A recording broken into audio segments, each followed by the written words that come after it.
Very good afternoon, one and all. Today, in this class, we are going to discuss about motor characteristics from the unit DC motors. Right.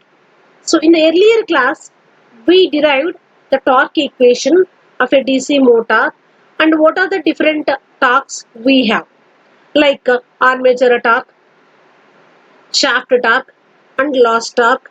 And we also gone through the concept of speed variation in DC motors, right? So, in this presentation, I would like to explain about what are the motor characteristics, right? Coming to the characteristics of the DC motors, there are three categories of characteristics, like uh, uh, characteristics which is drawn between armature torque and armature current, and torque characteristics. One more characteristics is speed versus armature current characteristic curve, and finally armature torque versus speed characteristic curve.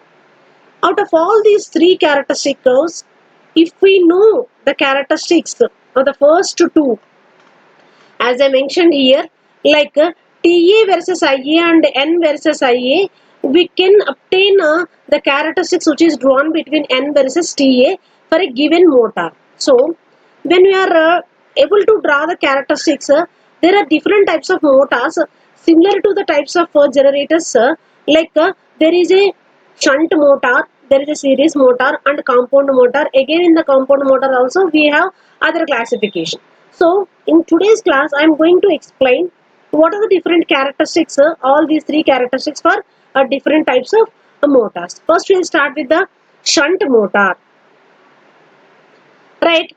I would like to explain you before going to the actual characteristics of these. Let me recollect what is the torque equation in general. So, torque T is directly proportional to phi into Ia. Phi into Ia. What is phi here? Phi is the flux per pole. What is Ia here? This is armature current. And this torque, armature torque is directly proportional to phi into Ia. Phi into Ia. And now we are going to take the characteristics for the series motor first. In this one, if you observe this characteristic curve, the x-axis I have taken Ia and the y-axis I have taken torque. So before going to the actual characteristics here, you see how this will be changes for a series motor. So in a series motor, the series field winding is in series with the armature. So whatever may be the current that is flowing through the armature, it will be same for series field winding also. So here I can now replace the phi with Ia. So how the equation will change?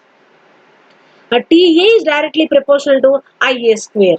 Now, based on this equation, now we are going to draw the characteristics for the particular motor here. Now, if you observe at light loads, Ia and hence phi is small. Ia and hence phi is small. As Ia increases, TA also increases as the square of the current. So, when Ia changes, what happens? Square of that one. So it is square of the particular torque TA increases as the square of the current. So TA is directly proportional to Ia square at light loads. This we need to understand. Now hence the characteristics of this looks like a parabola. That you can observe from the graph, it is like a parabola. Next, after saturation, phi is almost independent of Ia. So up to this point it is like a parabola. You can see my cursor movement here. It is like a parabola for which it is showing the characteristic curve that TA is directly proportional to Ia square. But by the time here, if you observe reaches this point, what happens? It reaches the saturation. So no more phi is changing. So phi remains constant and it is independent of Ia. So what happens at that condition? TA is directly proportional to Ia only. So that is why you can observe very clearly it is a straight line. It is a straight line.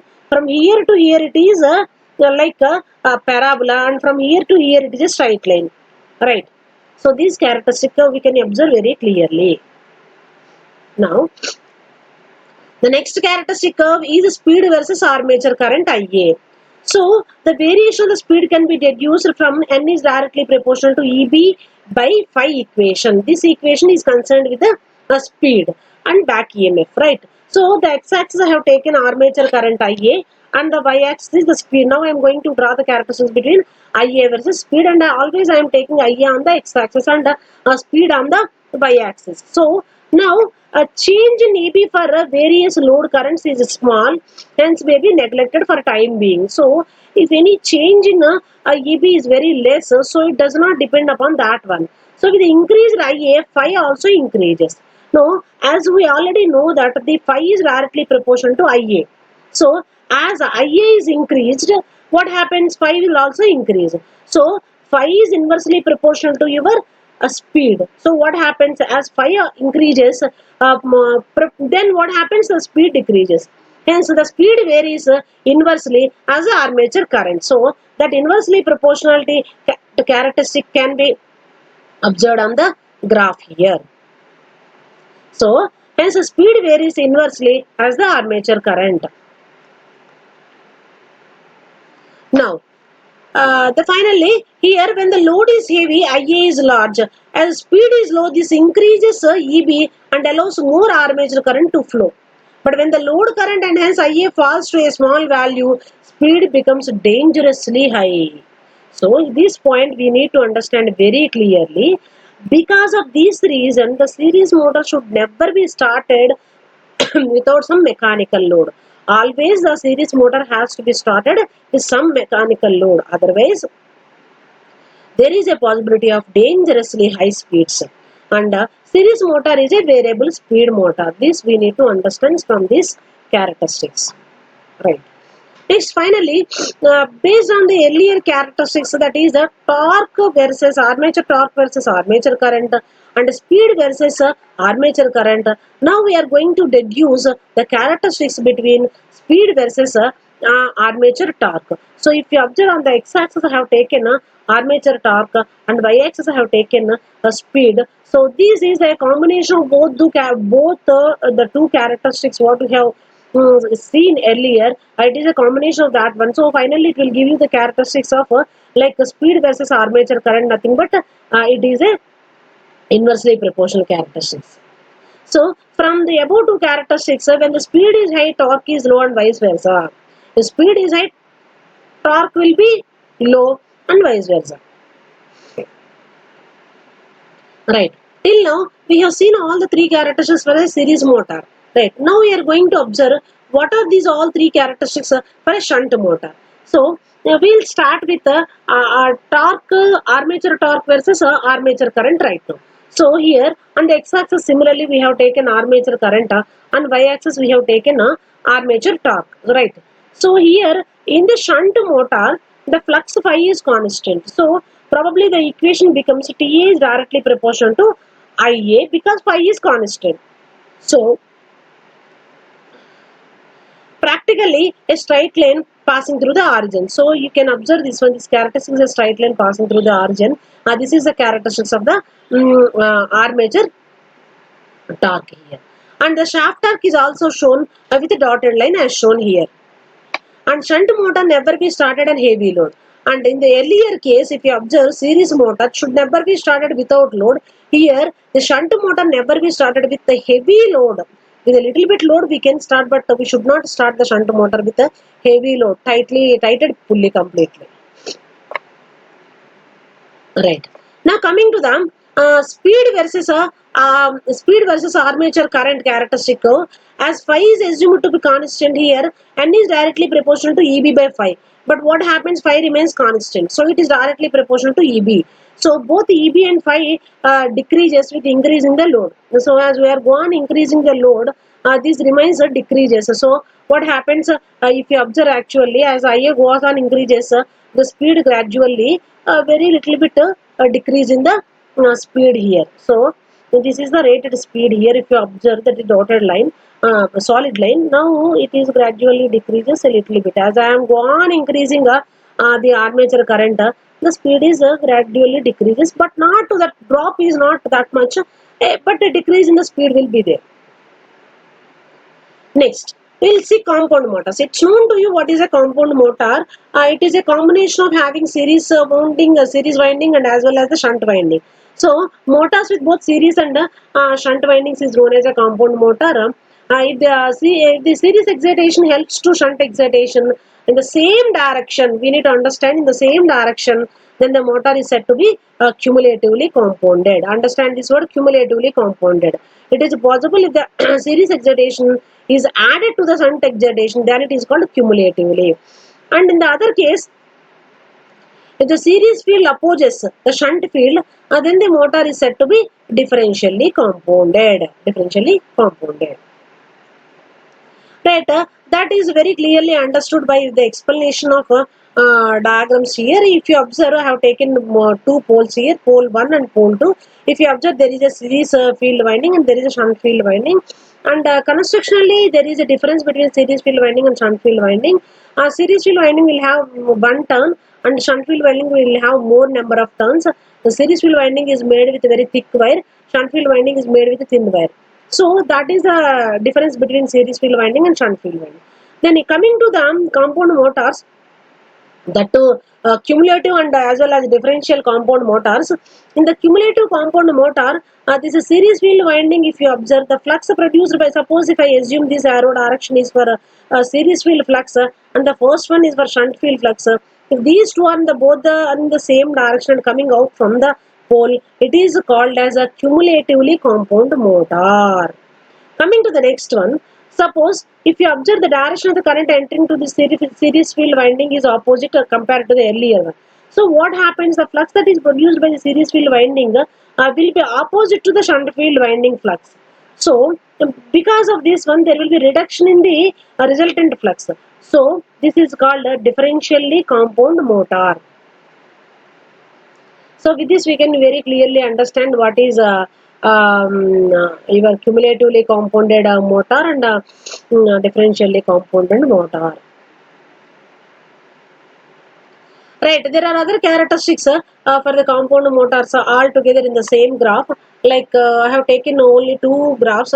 That is, one is armature current versus speed, and the second one is armature current versus torque here. Suppose if we consider now it's known to you what is the characteristics of the shunt motor, what is the characteristics of the series motor individually. Now we are going to compare these characteristics with the other compound motors. So if all these characteristics are drawn on the same graph, then we'll get a comparison between all those. So first we'll start with the speed versus armature current here.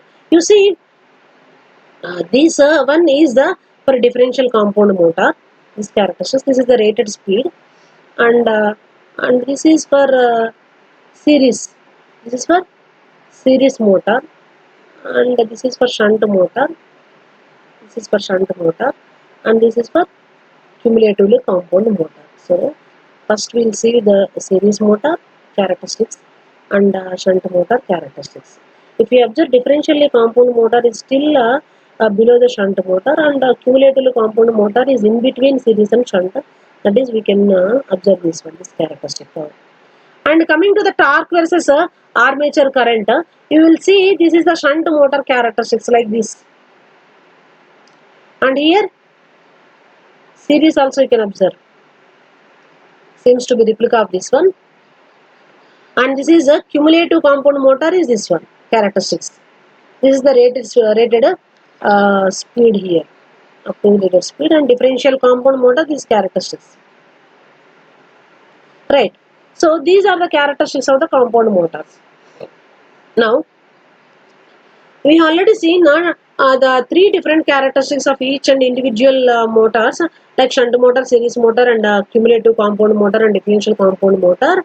Now we are going to observe what is the characteristics and actually what is the application of these individual motors. First we will start with the shunt motor, and these characteristics are approximately constant, and the speed adjustment is possible, and it is a medium starting torque will be there.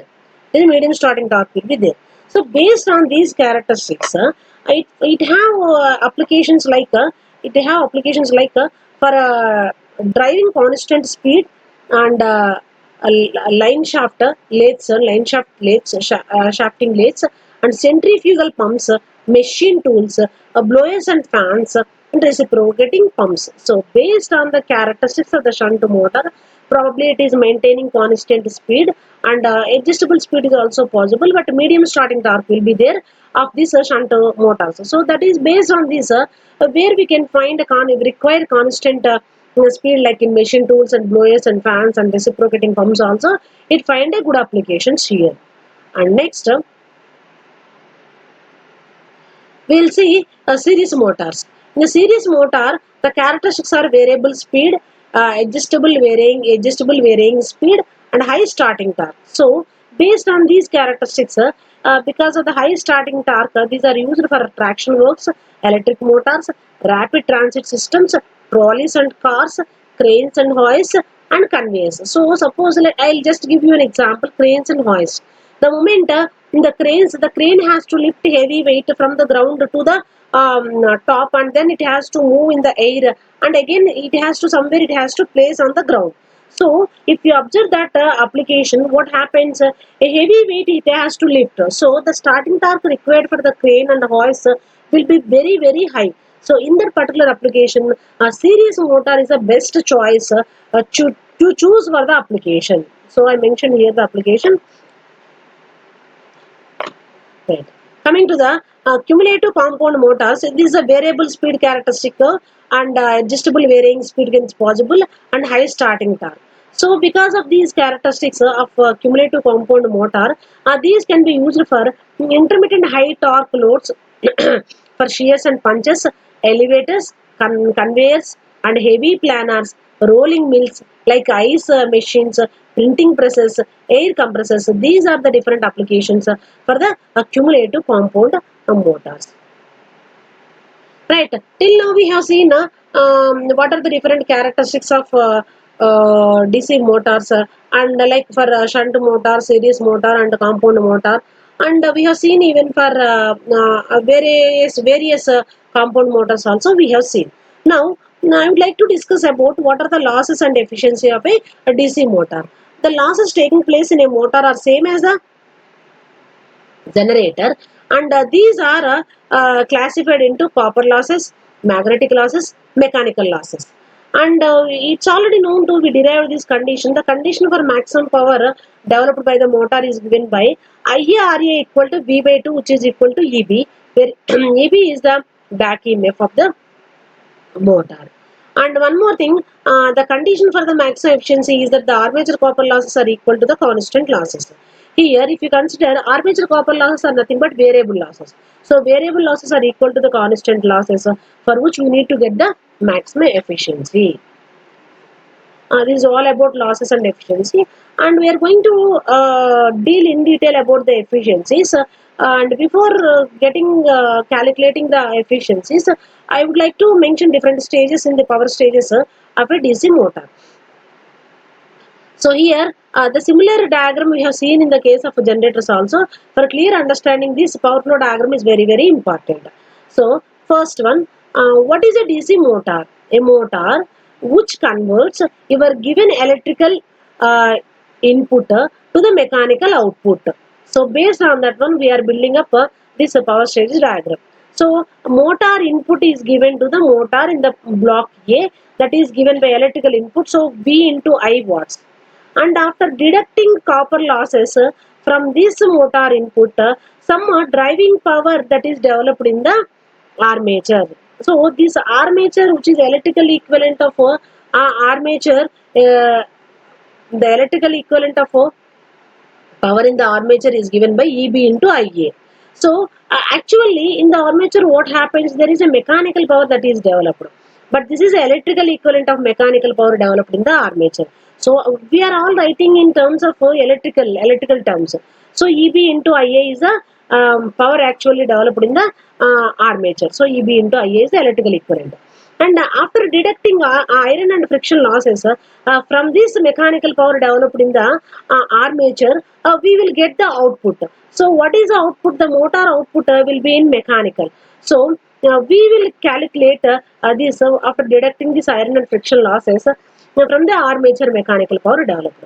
So this is the basic power stage diagram, so that we can very clearly understand how the power flows from the given input to the output. So based on this power stage diagram, we can calculate all the three different efficiencies. Like this is a commercial efficiency which is given by NC, where NC is given by C by A. Commercial efficiency is nothing but overall efficiency. So C by A will give you commercial efficiency. And next electrical efficiency is B by A. Electrical efficiency is B by A. And we can also calculate the mechanical efficiency is nothing but C by B. Mechanical efficiency is nothing but C by B. And now we are going to solve some problems, numerical problems based on these concepts what we have learned till now. Right. In this one, first I'll read this problem. We'll understand first and then we start solving problem. Right. A 500 volt DC shunt motor draws a line current of 5 amperes on light load.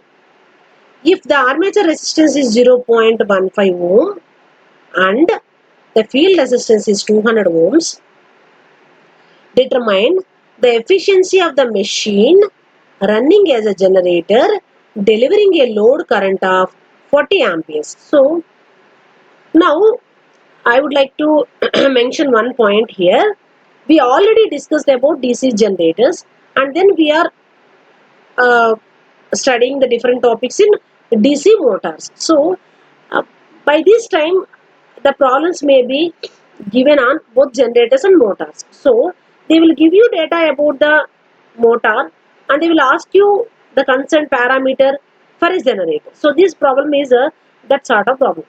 So first of all, we need to uh, understand the data given for the motor first.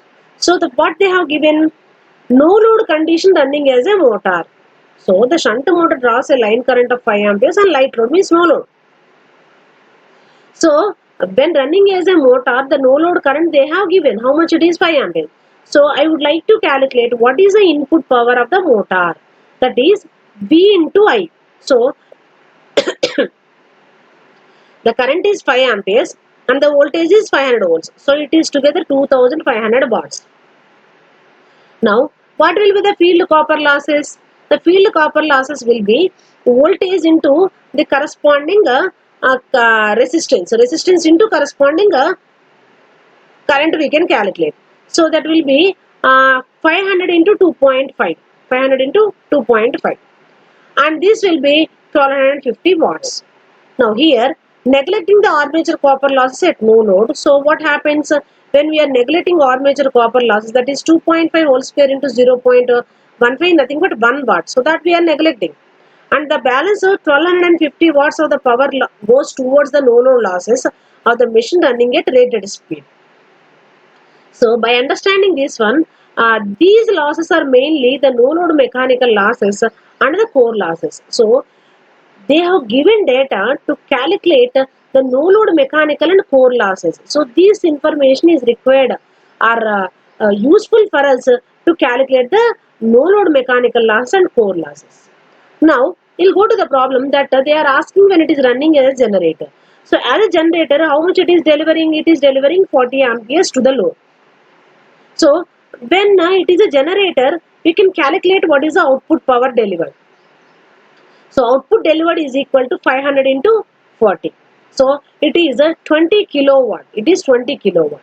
Now we are going to calculate all sort of losses like field copper loss, that is 1250 watts, and armature copper losses are now. What is the armature copper losses? That is load is 40 and the shunt field current is 2.5. So 42.5 square into 0.15. So armature copper losses will be Ia square Ra. So based on that one, we can calculate it is 271 watts. And what are the no load losses? We just now calculate when it is running as a motor, we obtain no load losses, that is 1250. So if we sum up all these three, A, B, C, we will get the total losses is equal to 2.771 kilowatt. Now we are going to calculate what is the generator efficiency. So generator efficiency is equal to output by input. Output by input. So what is the input? Input equal to output plus total losses. So the output is 20 kilowatt. 20 kilowatt plus total losses 2.771 kilowatt. So together it is 22.771 kilowatt. So the generator efficiency is equal to 20 kilowatt by 22.771 into 100. We will get the efficiency of the generator is 87.83%. Right. So now you understand very clearly how to calculate the generator efficiency with the given data of the shunt motor. So they have given in this, especially in this problem, they have given shunt motor data to calculate the no-load losses, and then they are asking the efficiency of the generator by giving the other data. So we can very clearly calculate and the generator efficiency of the given machine. Now we'll see the other problem based on the given data. I'll just read out the problem. A 4-pole 240 volt wave connected shunt motor gives 11.19. Actually, point will be there here, 11.19 kilowatt when running at 1000 rpm and drawing armature and field currents of 50 amperes and 1 ampere respectively. It has 540 conductors.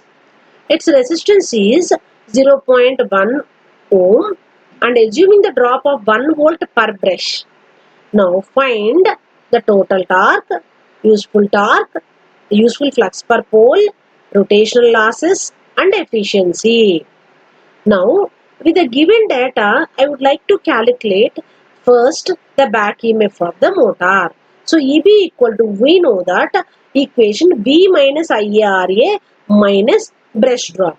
So generally the brush drop is not mentioned in the problem, but in this problem they mentioned the brush drop very clearly, 1 volt per brush. So B minus IARA minus, there will be how many brushes? 2 brushes will be there. So V minus IARA minus brush drop. So what is V? 240 minus 50 into 0.1 minus 2, which will give you 233 volts.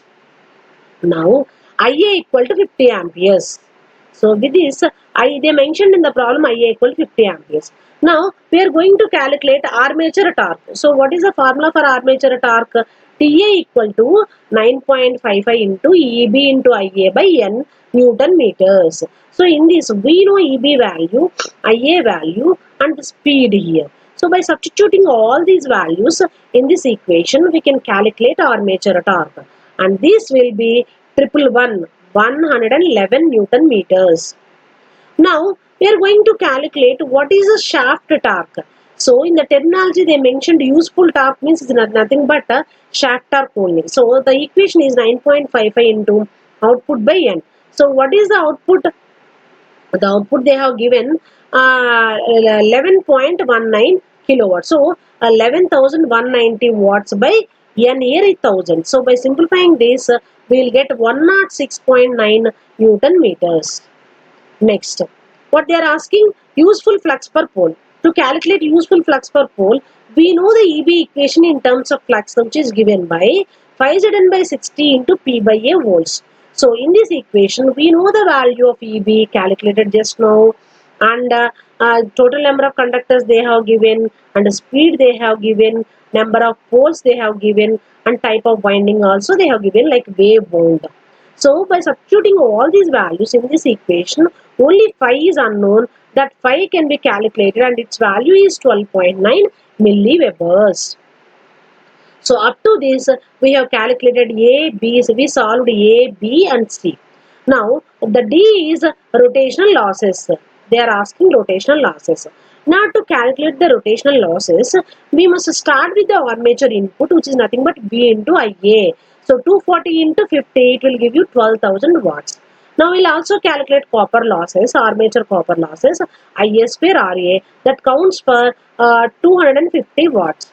And here we need to consider the brush contact losses also, because they mentioned about the brush voltage per 1 volt per brush. So the brush contact drop is also calculated, because 50 into 2. So this is 50 into 2, 100 watts it will be 100 watts. Now, so power developed we are going to calculate. So power developed equal to total armature input minus total losses. What are the total losses? Armature copper losses as well as brush contact losses. So by combining these two, deducting 350 watts from 12,000 watts, we will get 11,650 watts. This is your power developed.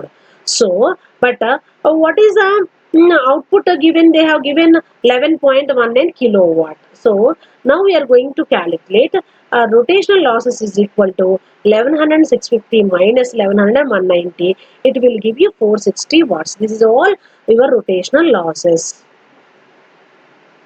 Right.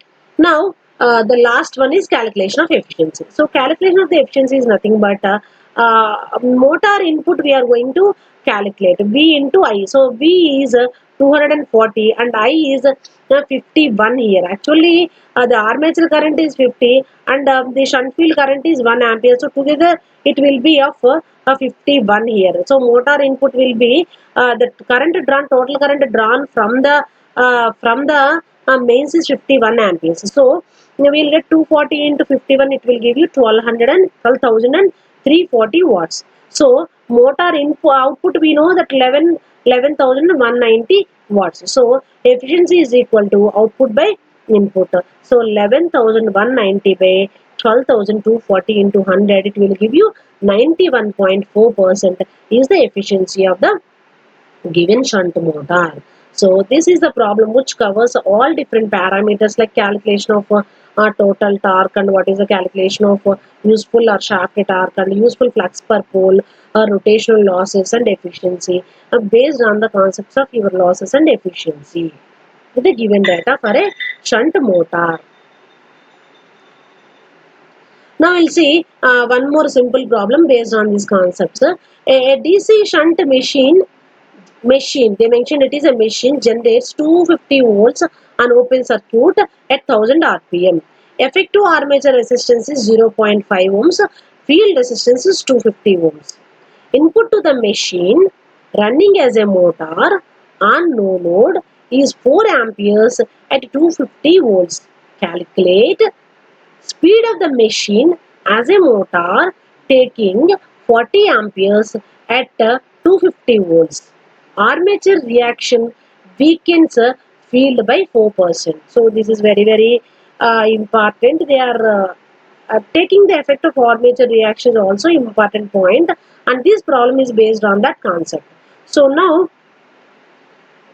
they have given as a generator some data and as a motor some data, and they are also mentioning that if the armature reaction weakens the field by 4%, then what will be the speed of the machine they are asking. So generally it's known to us one relation, general relation, N2 by N1 equal to EB2 by EB1. So when two different cases voltages, two different cases the speeds, we can calculate one of the parameter which is unknown. Based these we solved so many problems based on that. Now here they have given some data based on that one as a generator and as a motor. They are asking the concerned speed with the given data for the given data here. So consider the case when the machine runs as a motor on no load. First we are starting that one on no load. So what will be the shunt current ISH equal to VSH by RSH. So in the problem they have given 250 ohms is the shunt field resistance and 250 volts is a terminal voltage. So it accounts for 1 ampere. So shunt current is 1 ampere. So under no load condition means IA not equal to 4 minus 1. So under no load how much current it is drawing? 4 amperes it is drawing. Out of which 1 ampere accounts for shunt current. So 4 minus 1 it is 3 amperes. Now I am going to calculate what is the no load back EMF for a motor. That is nothing but V minus IA not into RA. So this will be 250 minus 0.5 into 3, which will give you 248.5 volts. And now if it is given that when the armature runs at 1000 rpm, it generates 250 volts. When it generates 248.5 volts, it must be running at a speed of, so there are again two different speeds. Until then it is a motor and a no load condition we considered, and now we are going to calculate what is the concerned speed of a motor under no load condition of the back EMF what it has. So what is the back EMF for this condition? 248.5 volts. So based on the equation N2 by N1 equal to EB2 by EB1, based on that equation we can calculate what is the no load speed here. That can be calculated as 1000 into 248.5 by 250, which will accounts for 994 rpm. So our no load speed of the motor is 994 rpm. This is a case. Now what they are telling, when it is loaded, so what happens when it is loaded? The total current, what is the load here? 40 amperes. So out of the 40 amperes, IA, if I want to calculate 40 minus 1 ampere. So why should I deduct 1 ampere here? Because a shunt motor. So 40 minus 1, it will give you 39 amperes is the armature current. So EB equal to your voltage equation V minus IA into RA. So 250 minus 39 into 0.5, it will give you 230.5 volts. And also there is a ratio like 5 naught by 5. 5 naught is for no load and it is for full load. So 1 by 0.96. Why should we consider 0.96 here? They mentioned very clearly armature reaction weakens the field by 4%. 4% means 0.04. So 1 minus 0.04, it will give you 0.96. So 5 naught by 5 equal to 1 by 0.96. Now we consider this N by E equal to EB by EB naught. So if you consider N by what is your this is not N by N naught here. This is a mistake here. N by N naught.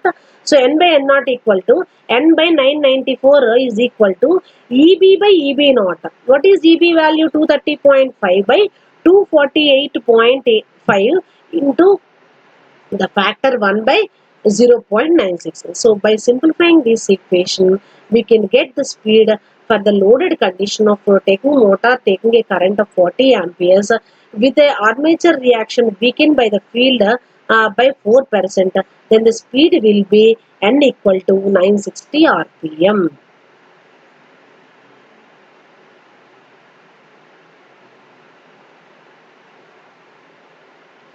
Right.